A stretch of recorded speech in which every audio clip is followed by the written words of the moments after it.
Welcome back, ladies and gentlemen, to the Heroes Lounge Epic Cup.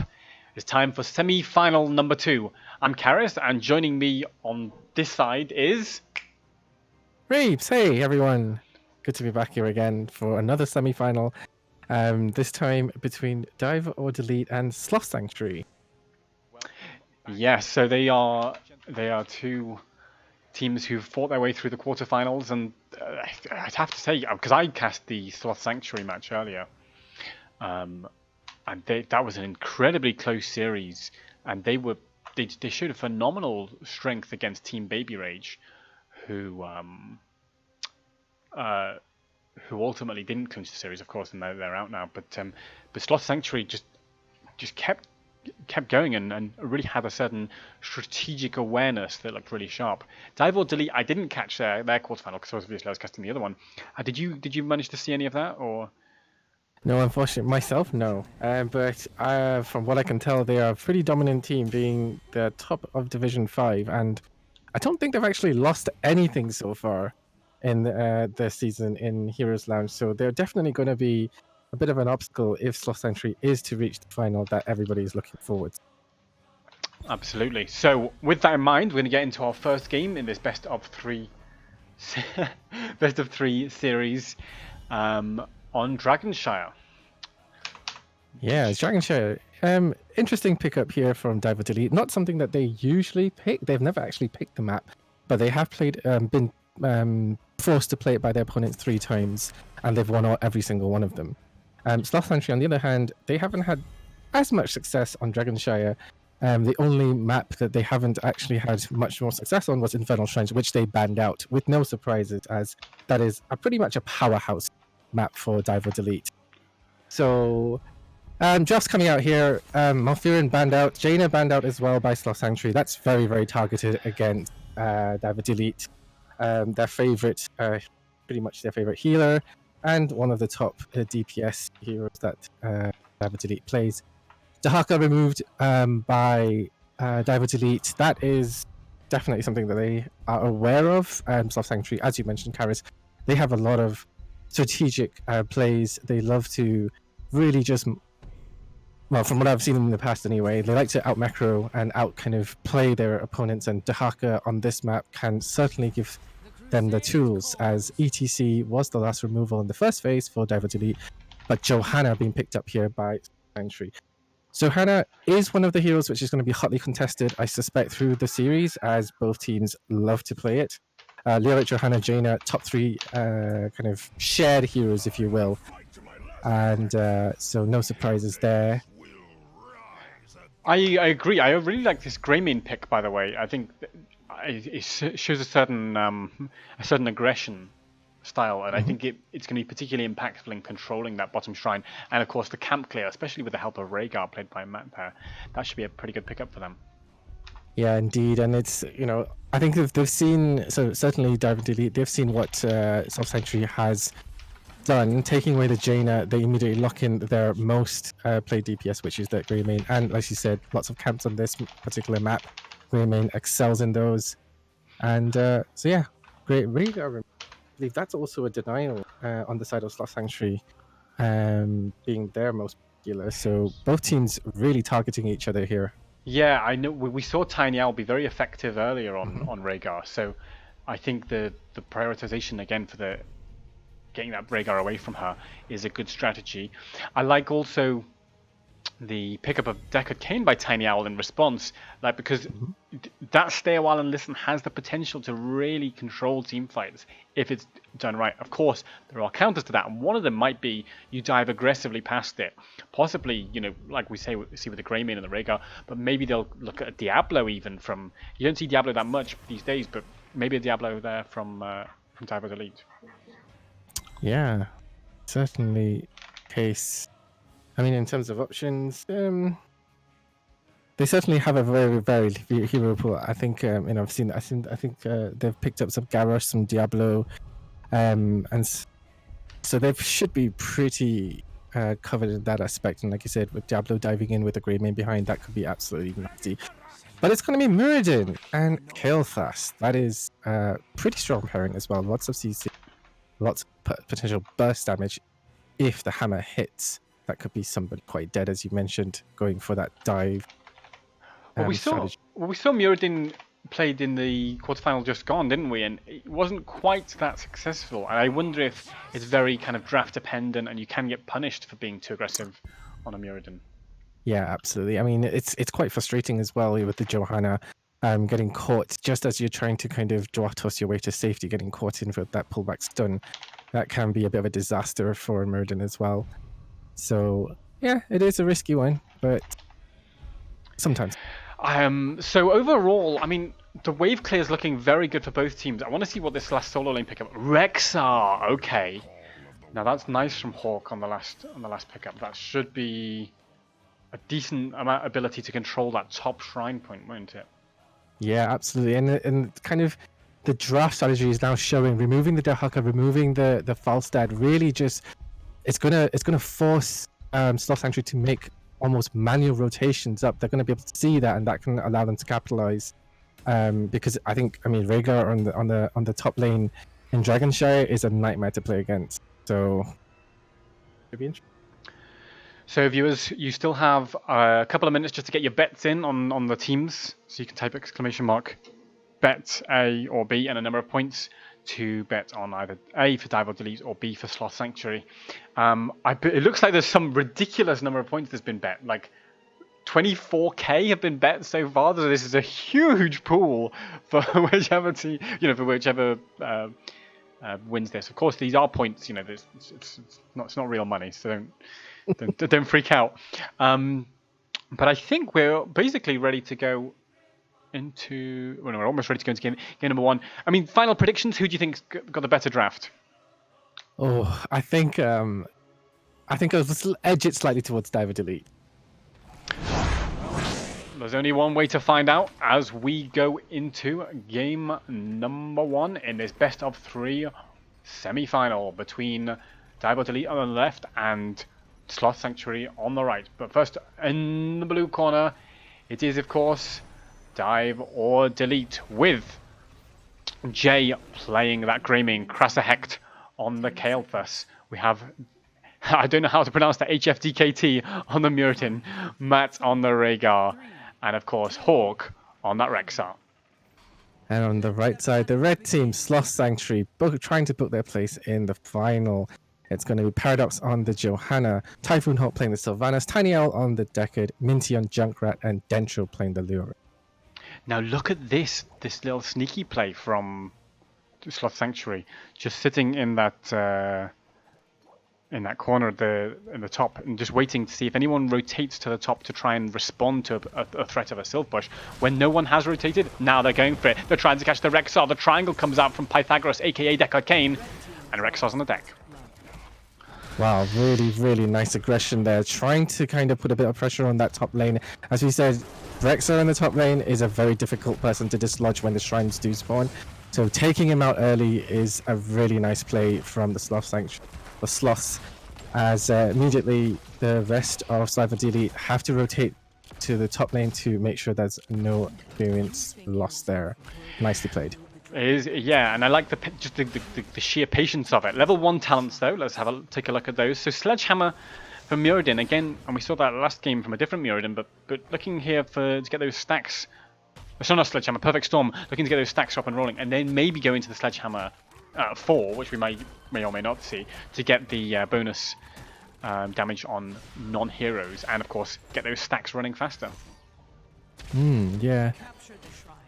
Certainly sets it up very nicely as DiVeOrDeLeTe immediately moving for both their camps. And as mentioned, with the composition that they have, Rhaegar, well, with Misha tanking, splitting up Greymane and the other Wolf, Rhaegar and Kael'thas already taking the points as there's big contest going on in the bottom lane as Kael'thas is removed.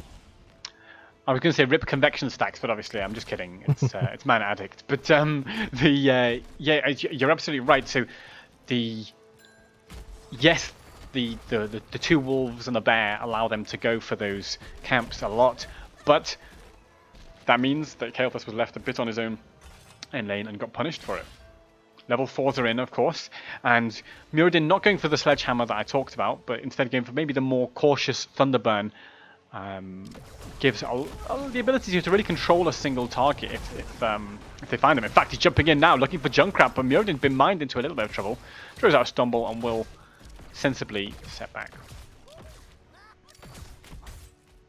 Yeah, very nicely done there. Nice Junkrat, just putting that mine in a really nice place to get him into safety. So, as expected, not really much that Lyric can do against a dual tag team, as a Paradox just getting that blind into DeLeTe, capturing this first Dragon Knight. Let's see how long it can go on for. As I will just interrupt to say thank you, Transparent, for resubscribing. And if that subscription notification you thought was too loud, then make sure to subscribe as well to get more loud subscription notifications. Right now, so DiVeOrDeLeTe really prioritizing camps in this map, and I absolutely endorse that as a strategy in keeping control of the kind of gradual push from the camps. Remember that an early game Dragon Knight doesn't do much, as Hawk gets a little bit cornered by the triangle but steps back. So it seems to be like a lot of rotation around, and actually when we saw Sloth Sanctuary play on Dragonshire in the quarterfinal, they did the same thing of moving a lot between the top and the bottom lanes, kind of getting the push pressure with the bruiser camp, moving to bot, getting put pressure there. Matt, are you okay? Doggy run! Just about gets out of there on a sliver of HP, but a sliver of HP is all you need to get yourself to the healing fountain. yeah, nicely done. I mean, what I was going to say, I mean, the way that DiVeOrDeLeTe have taken the camps, they've just basically just taken them to try and push the lanes that way. It's really nice to see how Sloth Sanctuary have used that top camp to actually push into the top fort and also take out their well. So that's going to make it a little bit easier for DiVeOrDeLeTe to stay in this lane against the Misha. Only just marginally, though. Yes, but of course the two towers are also giving XP. Oh, Sylvanas has to carefully jump there, but Tiny Owl on the Decker does not have any such jump. But thankfully, the rest of the team members of DiVeOrDeLeTe have been zoned by Paradox's Joanna.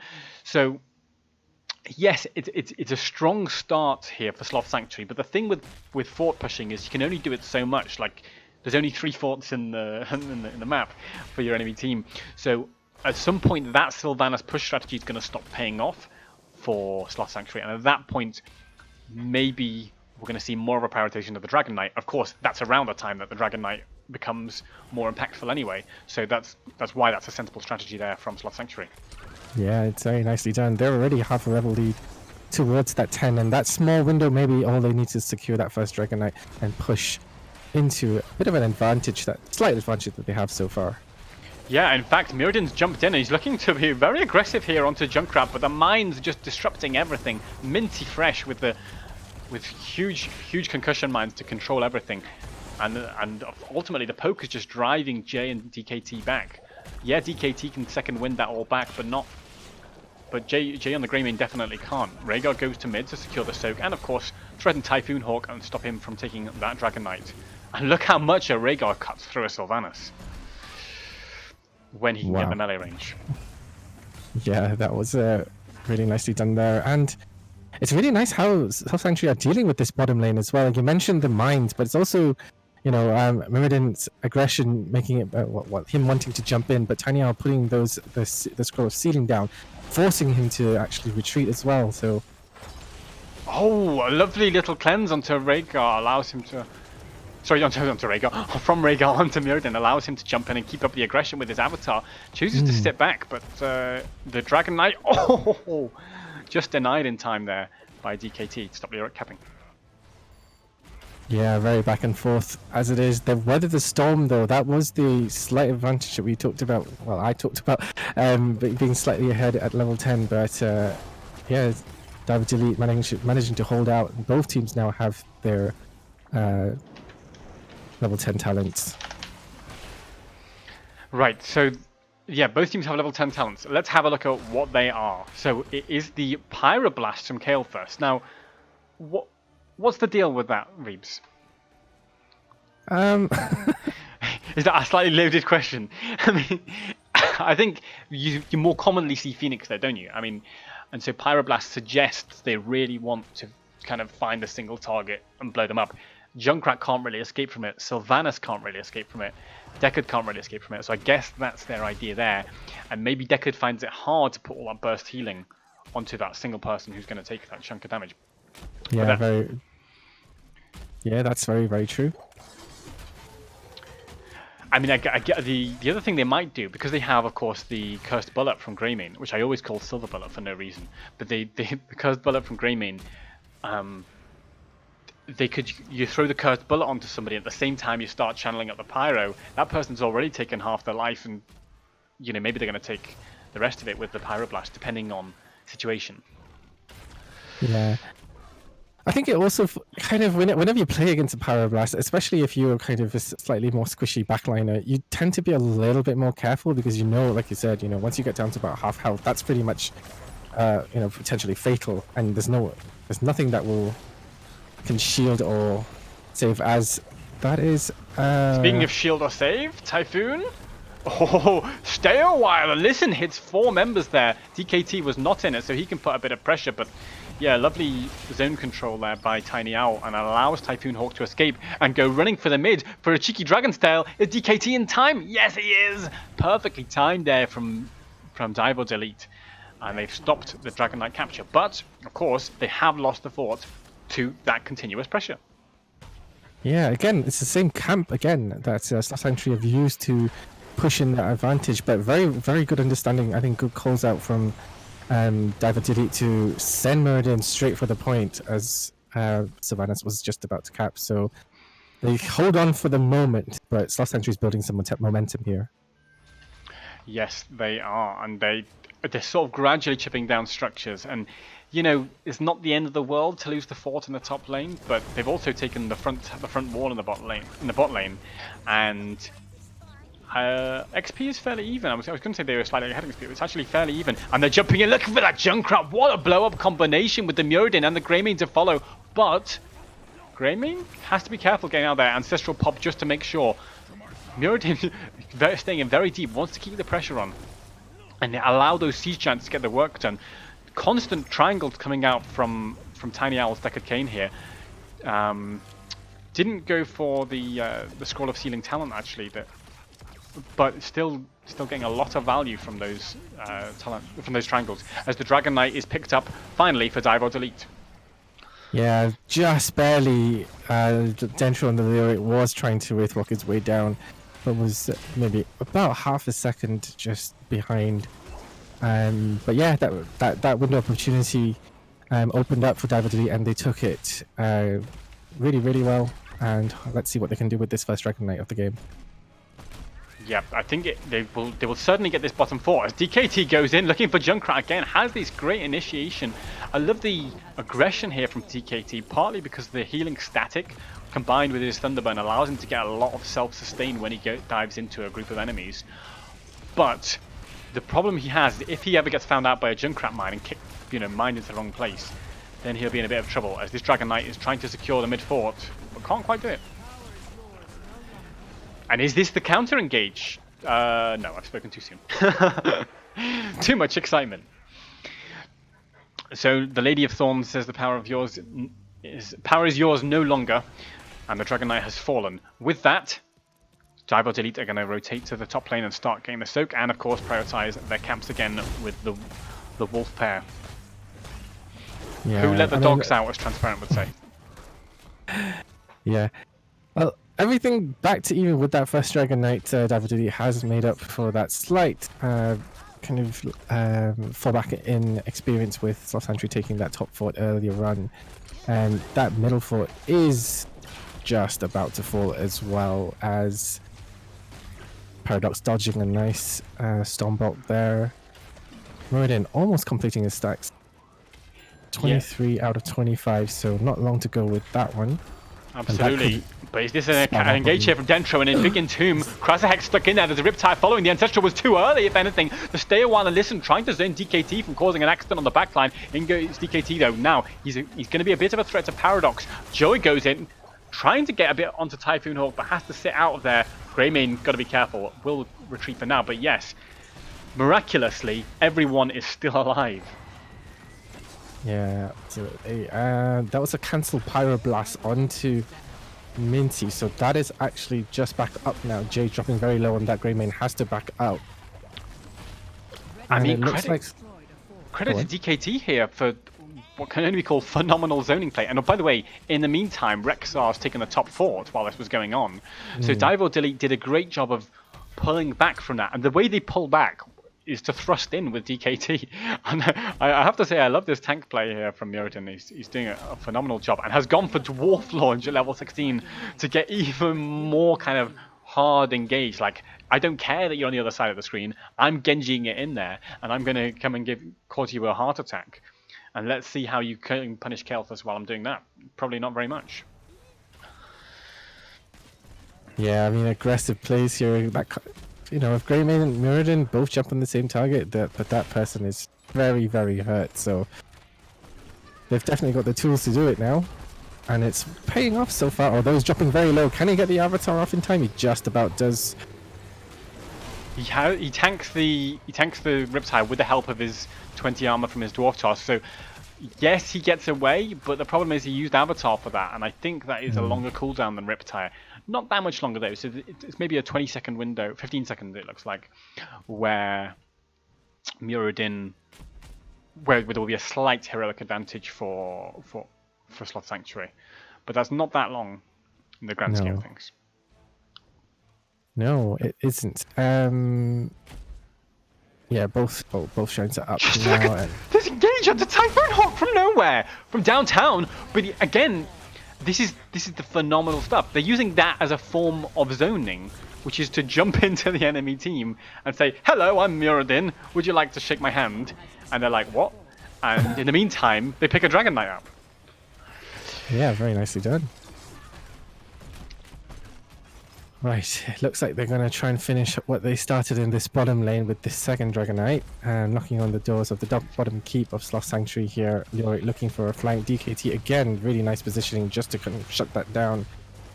Dentro might be in a bit of trouble. Has to Wraith walk away.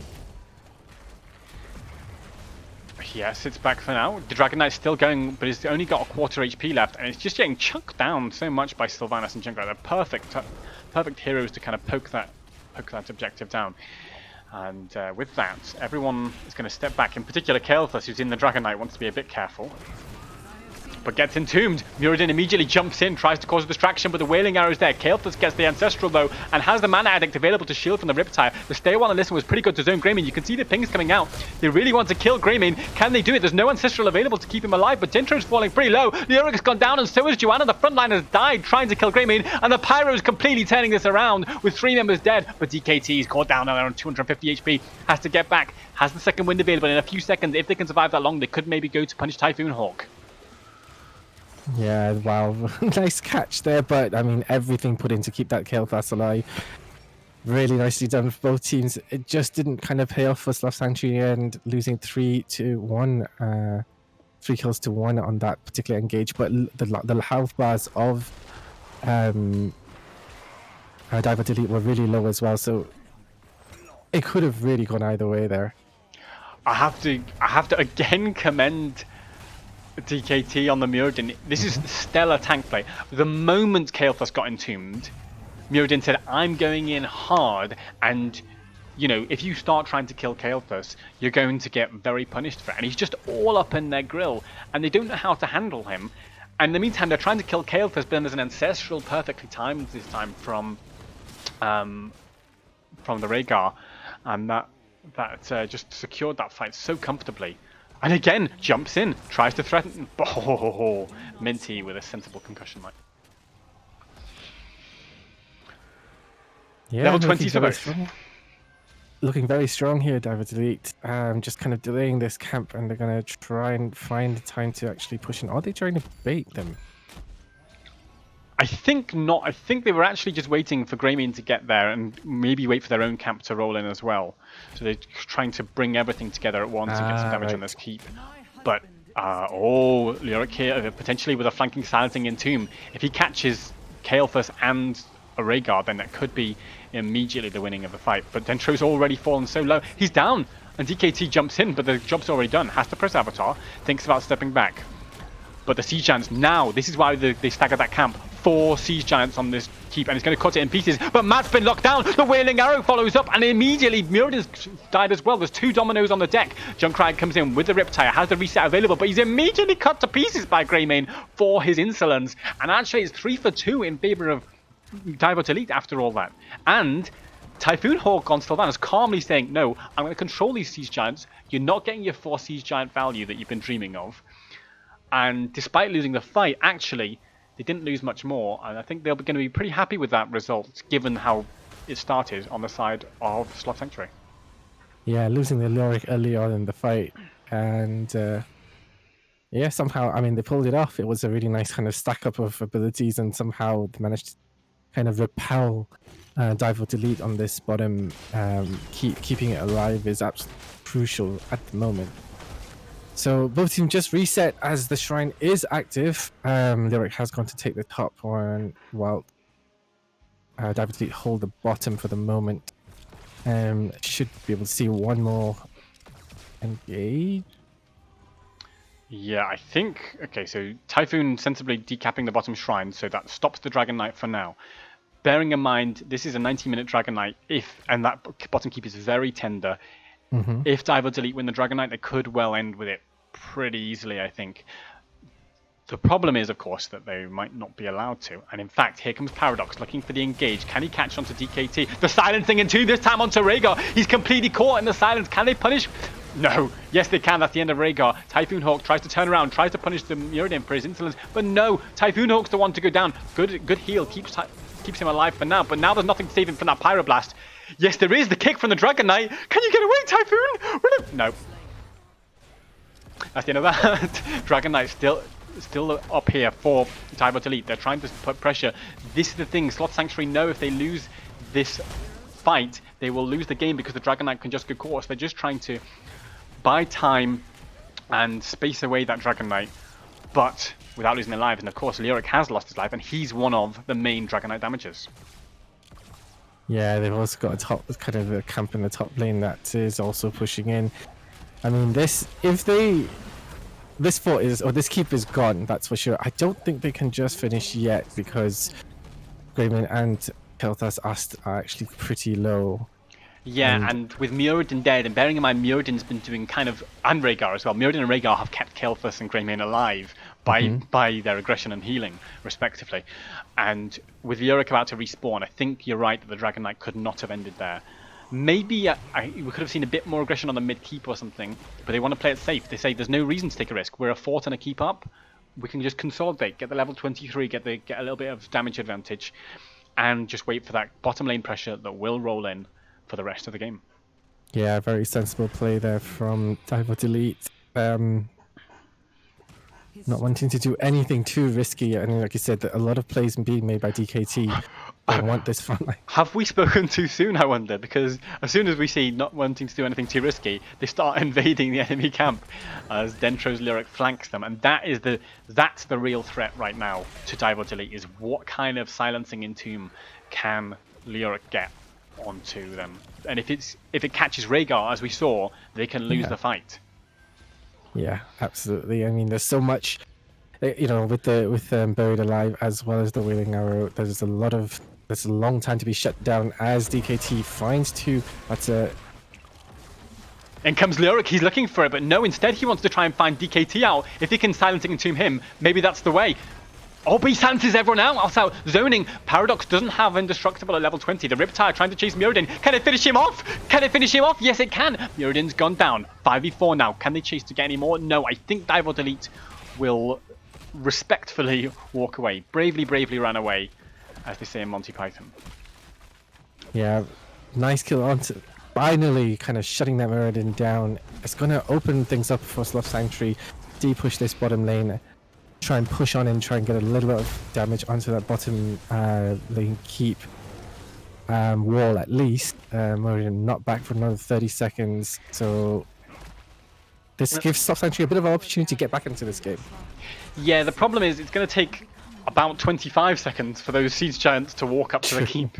So basically all of that Muradin time is going to be spent, but they will be able to do a bit of damage to the front wall, and then maybe try and catch somebody out with a Junkrat mine or something like that.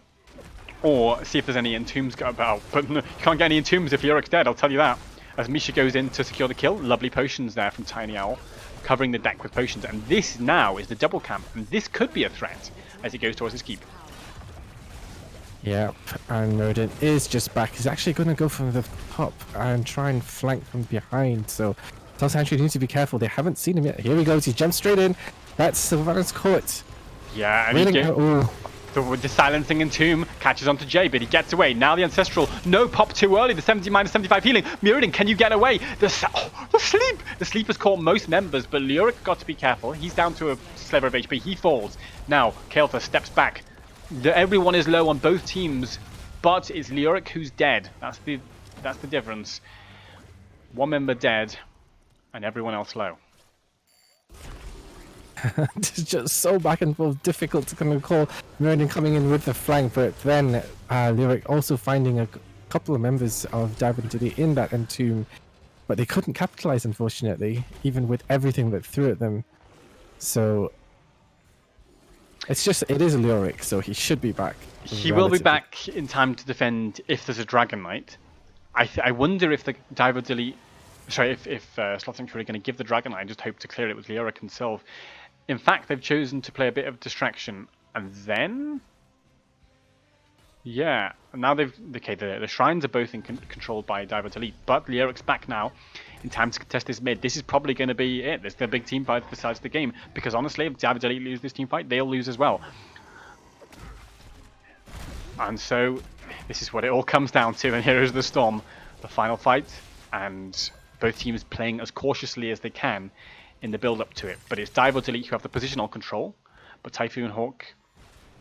No, they know the Typhoon's bottom, that's why DKT's jumped in, gets the stun onto Junkrat, trying to finish him off 1v1, and Junkrat manages to concussion mine himself out of there. Yeah, in the meantime, Typhoon did manage to... Oh, that's Meriden's silence, he can't get away. Oh, got the nice Ancestral there, actually survives through all that burst, and here comes the counter engage from DiVeOrDeLeTe. They take out 3 members of Sloth Sanctuary, 4 now. It is just Johanna alive, and they may not even need the Dragon Knight at this stage. Wow, I mean, Muradin survived so long, despite being silent, like a great silence to Muradin. I think we'd all agree, and they nearly got him down. And then, just in time, there's the Ancestral, and then the silence ends, and then he's suddenly full, and he's killing everyone. And of course, with 4 members on the deck, this is surely going to be GG. And it's just the icing on the cake whether they can kill Paradox, but apparently not. Wow, what a game. I mean... Well, I think that's a phenomenal performance there by DiVeOrDeLeTe, but you know, credit to Sloth Sanctuary for putting up a serious fight as well. In fact, I mean, that could have... There were moments there where Sloth Sanctuary looked really in control, and they almost got the grasp of kind of shutting down that the Muradin or getting the silencing entombs. The entombs from Dentra were absolutely spot on, and I think if they just coordinated a bit better on the entomb targets, maybe they could have secured it. Of course, that's easier said than done. Apparently, yeah, so DiVeOrDeLeTe won the betting contest with 58% of the 24,000 points bet there. So, well, phenomenal stuff there. A lot of points at work. Yeah, I don't know, where do we go from there? I mean, that was sensational. Well, where we go from there? We're actually going to Sky Temple from the looks of things, and that's going to be a Sloth Sanctuary map pick. So first pick going over to DiVeOrDeLeTe with an explosive, very controlled play in that first map. Very aggressive Muradin tank play. I mean, pushing and it's always really very difficult for teams to play against a Muradin who knows their limits, just about knows their limits, jumps in, causes so much havoc, and then is still able to survive everything that the team throws at them.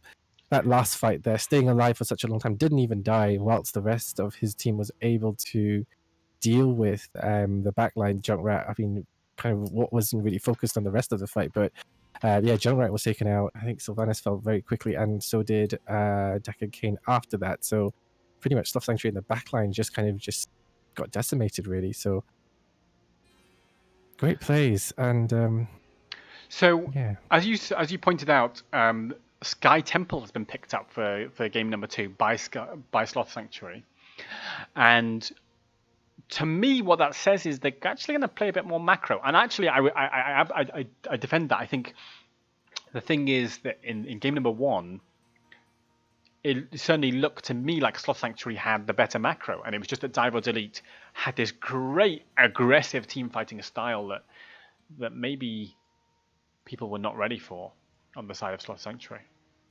Mm-hmm. I mean, that's what Sloth Sanctuary, as far as I can remember, are known for, macro. So, I mean, those again, going back to the draft, taking away the global makes it a lot trickier to kind of play against such explosive. You have to hit. Basically, they made Sloth Sanctuary go against them head on. They forced the fight, took it to them, and Sloth Sanctuary had to respond.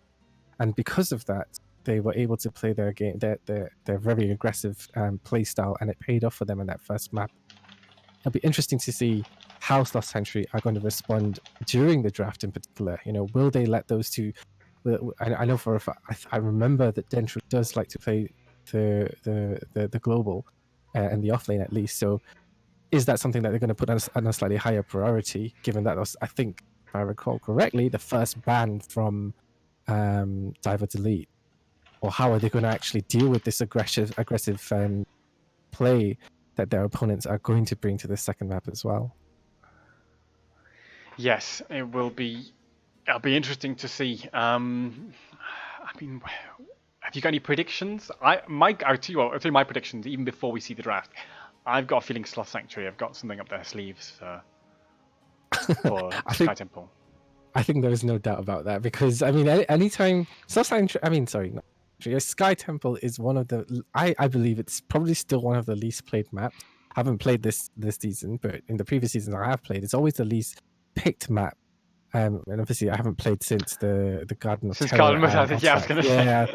But those will probably have taken that spot. But whenever an opponent picks Sky Temple, you have to think, what are they going to try and do? What is their, kind of ace up that sleeve of theirs? Because there's so many things that can go awry in Sky Temple. There's so many, there's boss, there's so many kind of, it's not necessarily something that you need to really push. Globals can play a factor. You can also do kind of like cheese pirates. There's so many things that you can potentially do on this map, and it's kind of it puts the team who didn't pick slightly on the back foot, just kind of almost psychologically guessing what your opponent's going to do. But I think they can deal with it. Let's see. Let's see, indeed. I think. I mean, I don't know. I mean, just for a bit of background, like, how did these teams come to qualify? Like, because I believe Sloth Sanctuary were not placed that highly in Division 4 back at the end of the regular season, were they? They got 7th. So, yeah, I think Sloth Sanctuary finished 7th. DiVeOrDeLeTe finished in Division 5 in first place. So it's kind of, if you like, the bottom of Division 7 versus the top of Division 5, but it's not. I mean, not actually the bottom of Division 7, the bottom of the top 8 of Division 7, let's say. Yes. Well, let's go into game number 2 or the draft for game number 2 in this best of 3 series. Potentially, DiVeOrDeLeTe are 1 win away from entering the grand final of the Heroes Lounge Epic Cup, where they can win trophies made of the highest quality plastic. And if you want to play in Heroes Lounge, you at home, sign-ups are still open for another 2 weeks. So you can go on to heroeslounge.gg, or you can type !Discord and get a link to our Discord, where there's loads of information about how to get involved, whether you're an individual player or whether you're a team. Samurai Ban, tell me about that, Reebs. Samurai Ban is interesting. Again, I mean, I think it's a very clever ban. It's kind of taking away one of those serious, kind of Joker cards in a deck kind of situation. You've already got a map which is potentially a bit kind of something that you're not comfortable with. I've just had a quick look. It's something that DiVeOrDeLeTe have not played this, so it is an slightly unknown. Obviously, they might scrim or they might have, and I'm sure they've seen it somewhere else, but not something that they've actually played in a match in lounge. So it's a bit kind of a grey area. And Samuro is definitely one of those heroes that you don't want to kind of have that added kind of funny factor involved as well. Grey main room removed by Sloth Sanctuary. I think I quite like that. Malfurion again. We mentioned that in the first game. Most played support. I mean, that's the top 2 picks from DiVeOrDeLeTe removed by Sloth Sanctuary, and it is Johanna.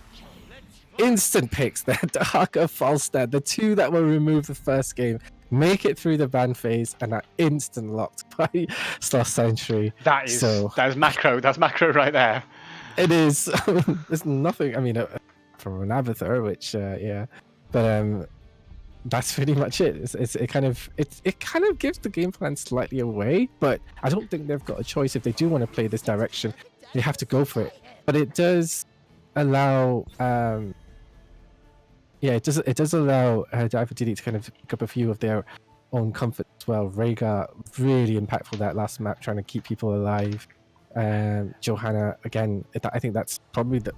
I mean, if you saw DKT on that Muradin, Johanna is, I believe, something that he plays even more than that. So he's back on something even more comfortable than that crazy Muradin that he played last game. Yes, but the difference is for me is that Johanna can't jump in the same way as Muradin unless Falling Sword. True. We should have had a betting contest on whether Falling Sword will be picked, but actually it's just on who's going to win the next game. So get your bets in the usual way with exclamation mark bet A and a number of points, or exclamation mark bet B and a number of points. I'm guessing we won't see another 25,000 point pool, but you never know.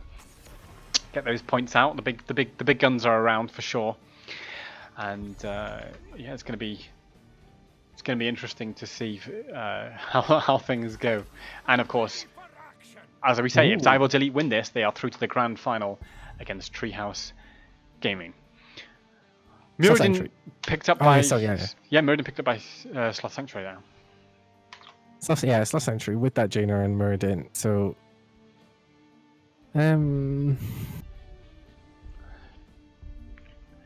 it's a kind of a bit of a role reversal, isn't it? It's kind of because we saw Muradin picked up with Kael'thas by DiVeOrDeLeTe last time. Krasahek getting the Kael'thas again. And Rexar from GG Hawk. I mean, so not really much has changed in the draft for DiVeOrDeLeTe, except they've replaced Muradin Greymane with Johanna Junkrat. And by the way, that's what Johanna Junkrat is what Sloth Sanctuary had last game. So and Tiny Owl, I'm suspecting will bring out another Deckard Cain, but you could see something like an Anna. No, going for the Anduin. Okay. I guess if somebody gets mind troubled by Junkrat, Anduin has an escape button. But for sure, Sloth Sanctuary here are going more for macro. And they've got... I wouldn't be surprised at all to see the Sledgehammer here from Paradox on Muradin. And the chat are as surprised as I am, although in language I can't use, about Abathur being completely ignored. And you don't see that on Sky Temple, right? Because... normally, Abathur on Sky Temple is a very high priority because of either for bans or picks, because you can use their mule to heal up the objective damage. Gonna say whether that was still in, but the only most of the mules were removed quite a while ago, but Abathur is the only hero which still has it, and with the lasers, not if they don't destroy a structure outright, Abathur being the only hero that heals. It is very handy to have it, but Well, yeah, we will see how that progresses. We are going into game number 2 in this best of 3 series, and on the left, in blue, it is of course DiVeOrDeLeTe with Jay on the Junkrat, DKT on the Johanna, Krasahek on Kael'thas, Matt on the Rhaegar, and GG Hawk on Rexar. And Sloth Sanctuary trying to turn this around and get into that final that we talked about. It's going to be Paradox playing the Muradin this time. Ataniel Anduin, Dentro and Dahaka, Typhoon Hawk playing Jaina and Minty on the. So let's take a look at the talents. I mean, people are saying convection and bloodlust, but there's no convection so far. In fact, going for Mana Addict as is normal. Dahaka going for the tissue regeneration, fairly standard. Also go for the bribe. So far nothing too surprising. But I guess it will come down ultimately to how these teams play this, because team fights on balance, I think DiVeOrDeLeTe have the better team fight comp. But in terms of global pressure, in terms of push, in terms of macro, you've got to say that the Sloth Sanctuary have the better draft. And here on Sky Temple, usually that's what counts. As Misha the bear gets licked by Dentro the dinosaur. Reebs, you still there? Oh, yeah, yeah, sorry. I am, sorry. A bit of a break in the audio. Yes, so yeah, I mean, basically they're going straight away for the siege camp and prioritizing on the side of DiVeOrDeLeTe. I suspect we'll see a similar thing. Oh, DKT already in an aggressive position. Paradox can handle that easily enough. Yeah, I mean, it's just kind of picking up from where you left off that last game. It's just even starting the camp in full view of Paradox. And the Muradin saying, what are you going to do about it, basically?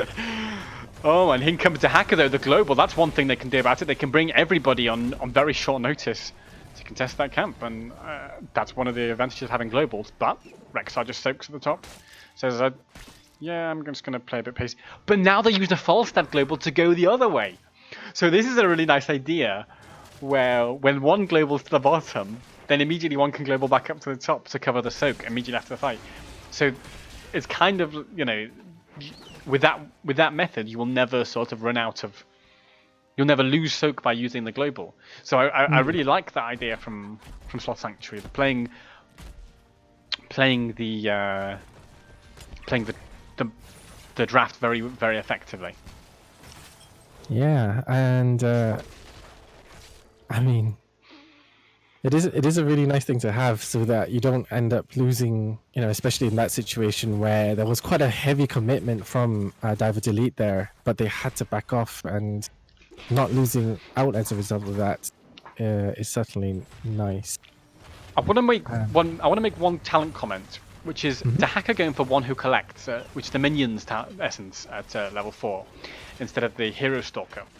Now, I'm not a fan of that. I much prefer taking the Hero Stalker in general, and in particular, I would even more prefer it against like a Rexar, in other words, a 6 hero comp, which is what they're against, because it gives you essence just for using your W on heroes, and so you can really rack up essence just by being around Misha as Dahaka. What it suggests, though, is that Dentro is planning basically not to meet any heroes in this game and just to soak XP and push lanes. And in that case, then it's going to give him loads of essence, and it'll be very impactful from that perspective. So that gives us an insight, I think, into their game plan, as Dentro has to be a bit cautious here. Presses his essence now.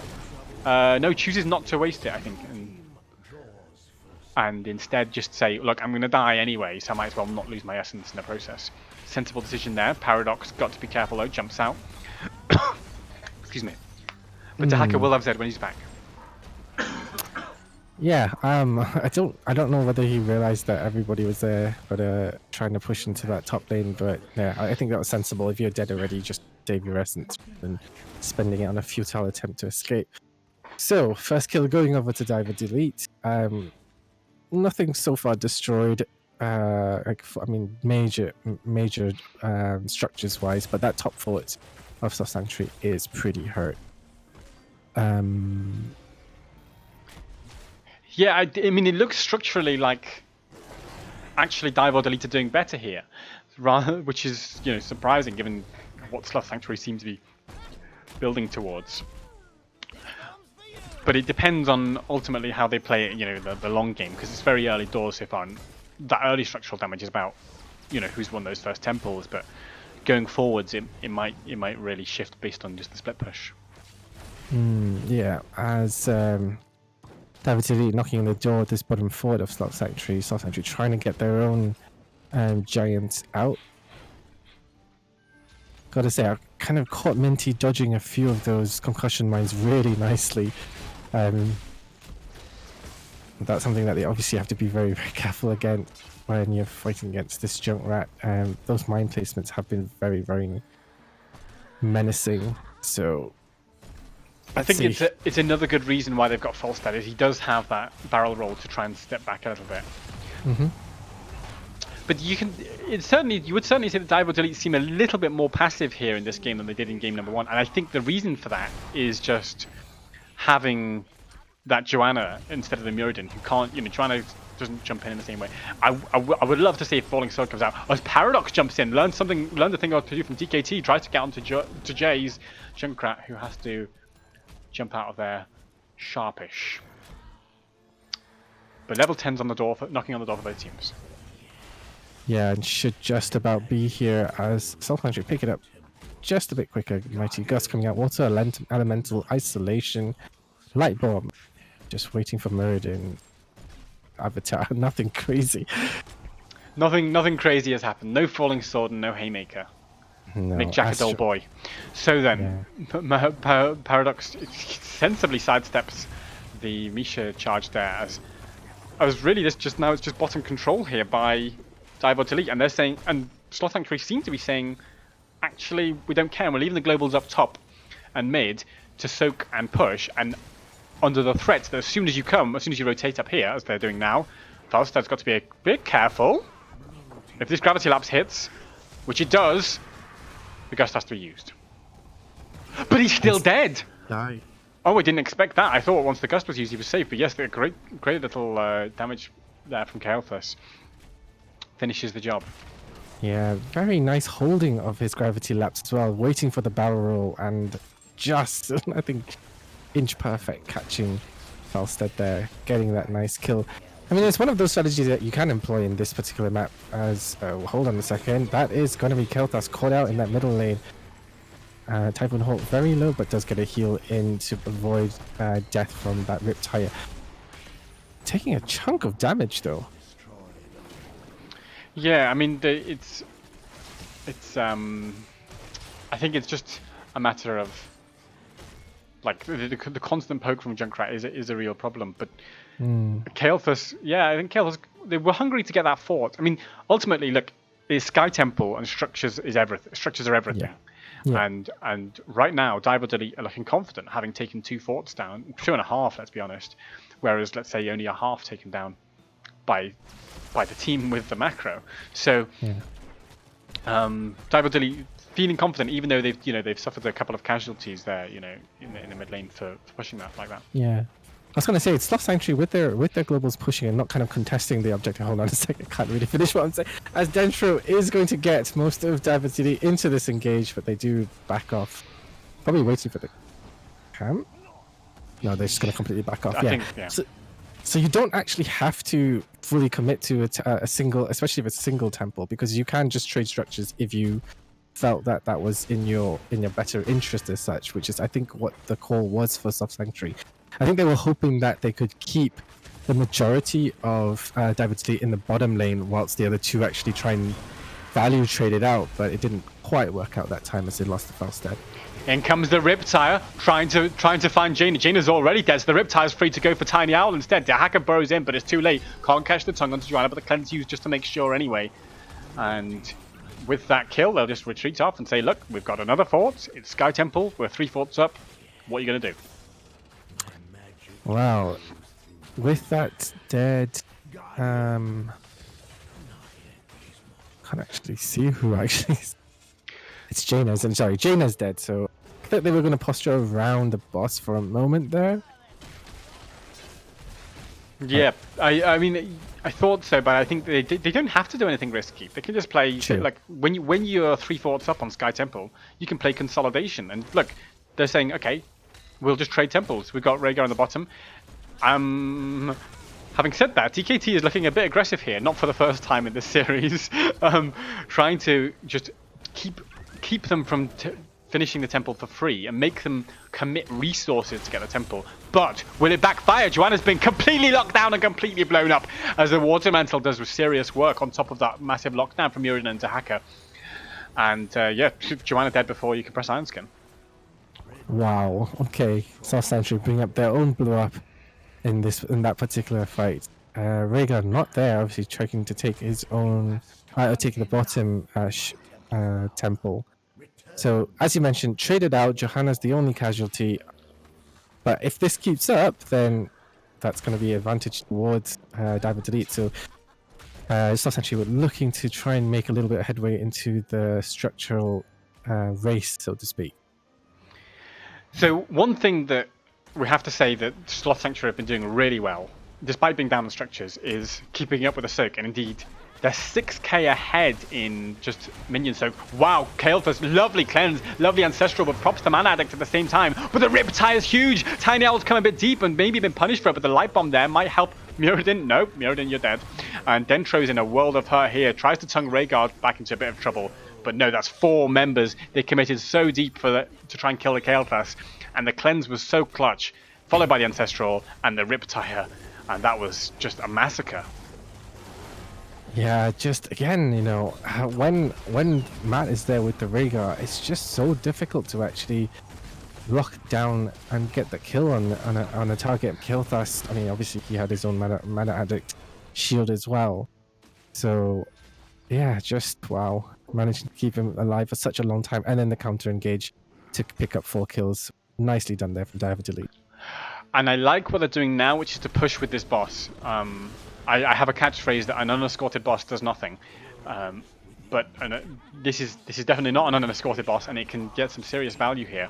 In fact, this keep is almost certainly going to die, and not only that, but it's still gonna. Oh, but is this a gust onto Kael'thas? I don't think Ancestral's available. Junkrat's been completely blown up. He drops his grenades though. That might do some damage, but Falstad's already dead as well. So it's 1 for 1 so far. They're chasing now, looking for Matt and Kael'thas. Kael'thas manages to get out of the blizzard.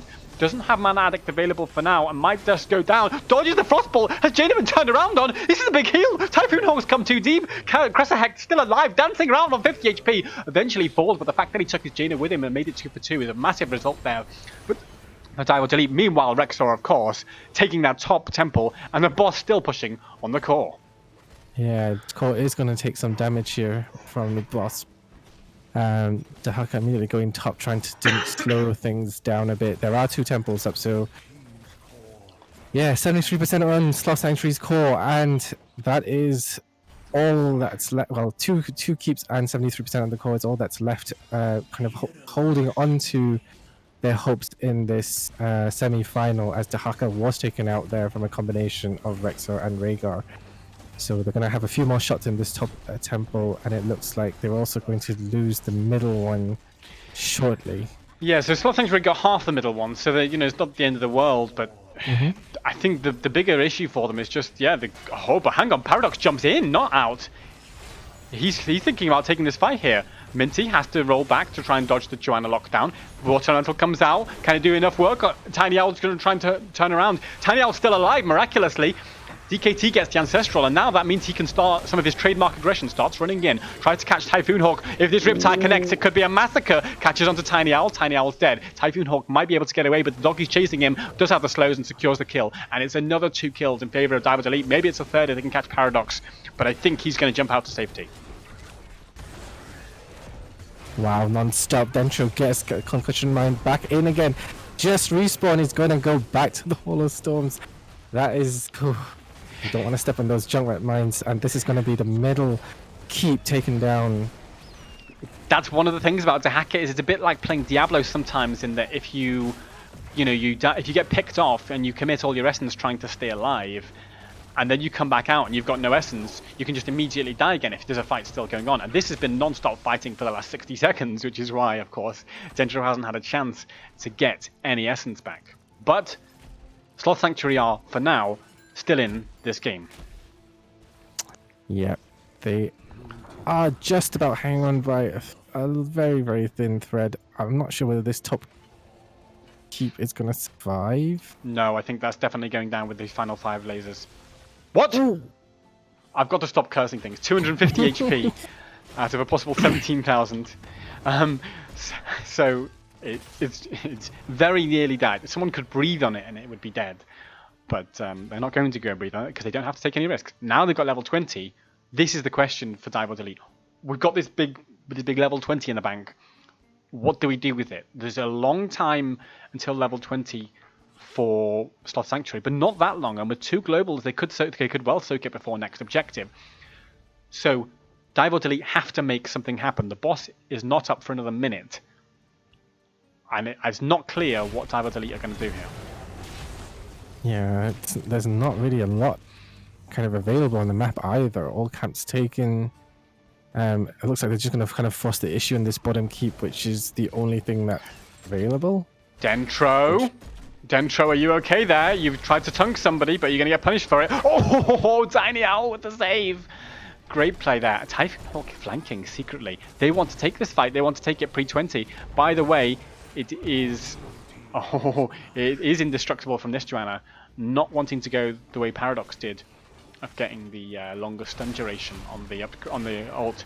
Dentro has to burrow. There's the gust. Is this the engage they were looking for in the pocket? Jaina trying to flank, using the ice block to dodge some damage. Joanna trying to create a bit of space. Minty trying to tear down the Rhaegar. Rhaegar running away sensibly for now. Junkrat's first to fall, but Dentro's died in response, so it's 1 for 1 so far. The Ancestral comes out, keeps Kael'thas alive. He's dancing with Typhoon Hawk, but Typhoon Hawk's got a watery friend.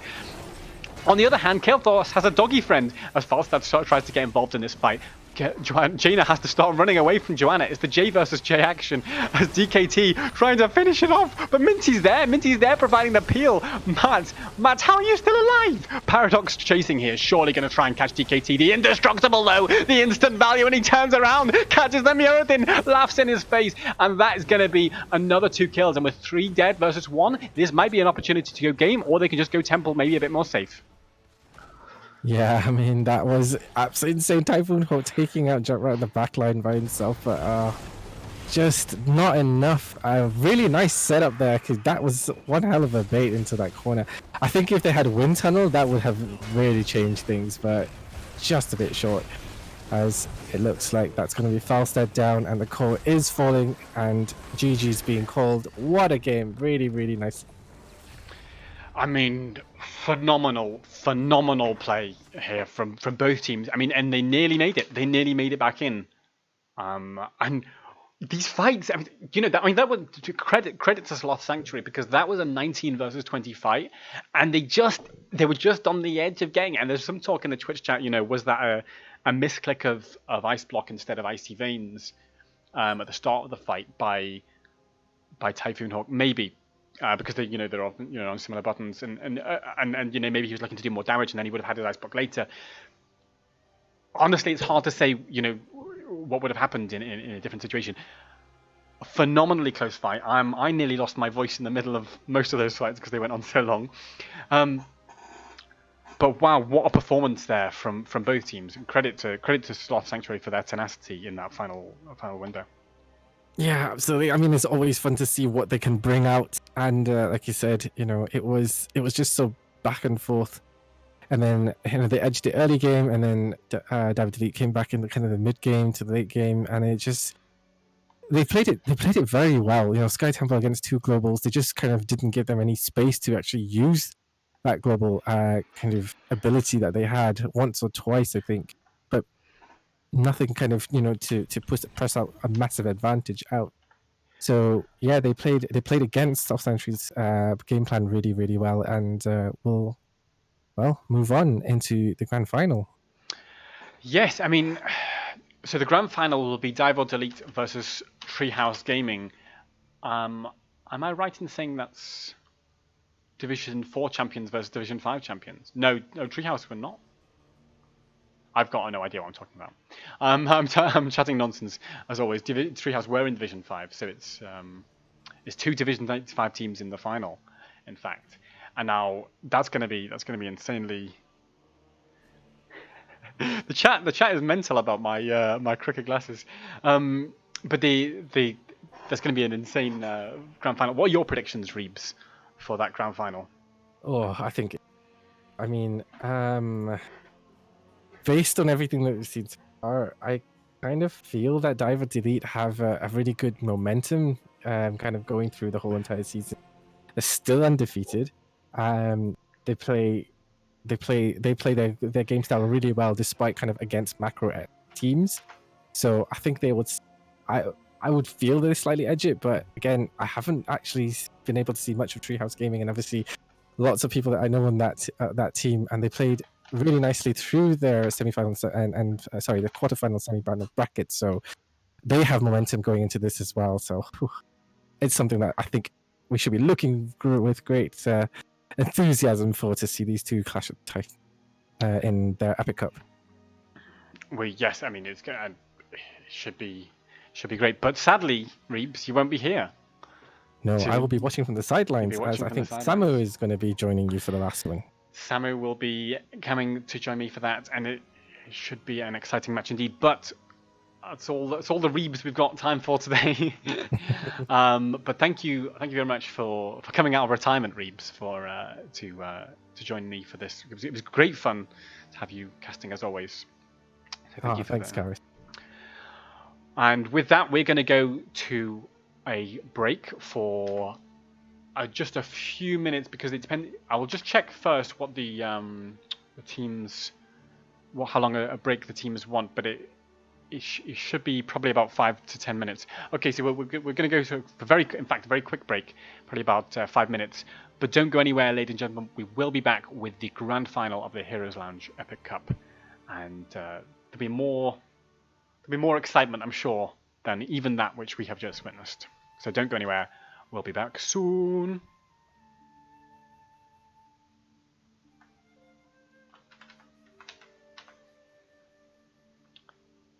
Oh, good. We're not. There we go.